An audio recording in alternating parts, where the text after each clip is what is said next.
All right, let's talk about something real. We're going to dive into the path to self-mastery. And look, this isn't a journey that starts with some big announcement to the world. It starts quietly, inside, with a decision that's all yours, a journey defined by the battles we all fight when nobody else is watching. This quote right here, it hits the nail on the head. Real strength isn't about putting on a show for everyone. It's forged in those private struggles. It's the resilience you build when you're facing your own doubts, your own fears, far, far away from the eyes of the world. So, where does a journey like this even begin? It all starts by just acknowledging that the biggest, most important journey is the one you take inside your own head. Before you can even think about changing your world, you have to get to know the landscape of your own mind. And here's something you need to know. When you make that choice to level up, to improve yourself, you might find yourself walking a path that feels kind of lonely. But that feeling of isolation, that's not a sign you're doing something wrong. Honestly, it's often proof that you're finally moving in a new direction, away from the same old crowd. The key here is to not fight the struggle. All those hardships, the bad days, the moments of crippling doubt, they're not just roadblocks. They are the actual raw material. Every single challenge you manage to get through adds another layer of pure strength to who you are. Okay, so once we've got that foundation of resilience, we can start building what I like to call our inner fortress. This whole section is about taking control of the one thing you actually can control, your own mind. Because let's be real, whatever consumes your mind, well, that's what's going to control your life.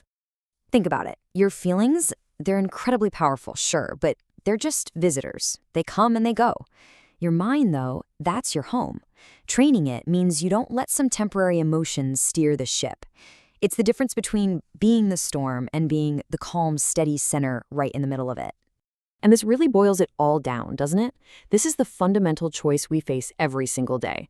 Making excuses feels easy right now, but it just piles up, making tomorrow harder. Discipline, yeah, that's tough in the moment, but it builds an easier, stronger tomorrow. So which path are you choosing, right now? And this is the absolute cornerstone of your fortress. Getting validation from other people, it comes and goes. Their opinions can change like the weather. But your own self-worth, that has to be non-negotiable. It's the one belief you have to protect, no matter what. So, your mind's fortified. It's strong. Now what? Well, now it's time to act. Growth isn't just about thinking deep thoughts. It's about doing. It's about falling in love with the process, the daily grind, the work itself. Because you know what they say? A goal without a plan is just a wish. Let's just walk through this path of action. First things first, you have to give yourself permission to be a total beginner.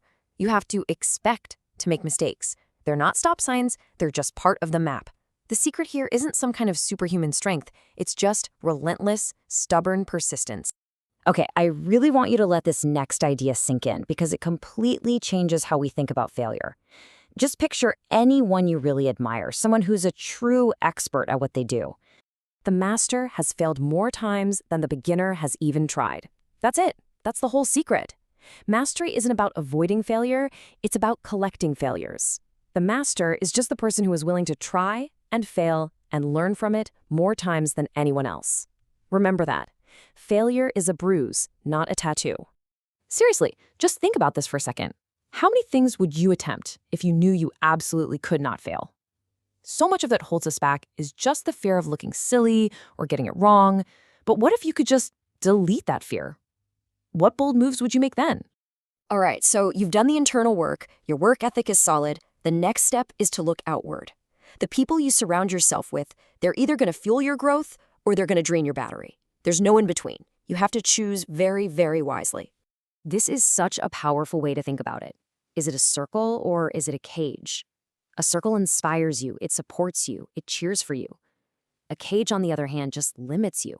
It traps you with doubt and negativity and small thinking. It's a really important question to ask yourself, and you've got to be honest with the answer. So how do you know if you're in a cage? Well, here are the dead giveaways. These people don't energize you. They leave you feeling exhausted.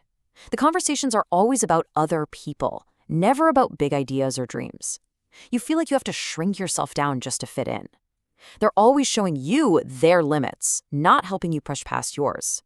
If any of this sounds familiar, it might be time to find a new circle. And remember, if your absence doesn't affect them, your presence never really mattered in the first place. And that's the tricky part, isn't it?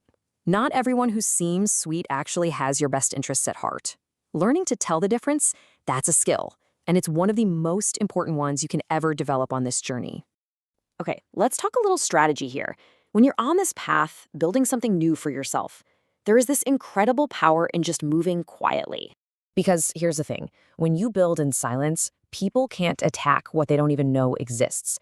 You don't have to broadcast every single step you take. Just let your results do all the talking. At the end of the day, protecting your energy, your goals, and your progress, that is a form of power. Not everybody deserves a front row seat to your life story. So let's pull all these threads together now. The unseen battles, building that inner fortress, doing the work, choosing your circle. What's it all for? What's the point? It's not just about hitting some goal. It's about the person you become along the way. This just redefines the whole game, doesn't it?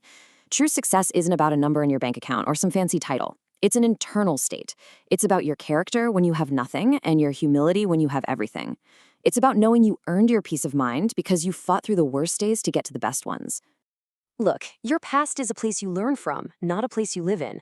To really move forward, you have to be willing to let go.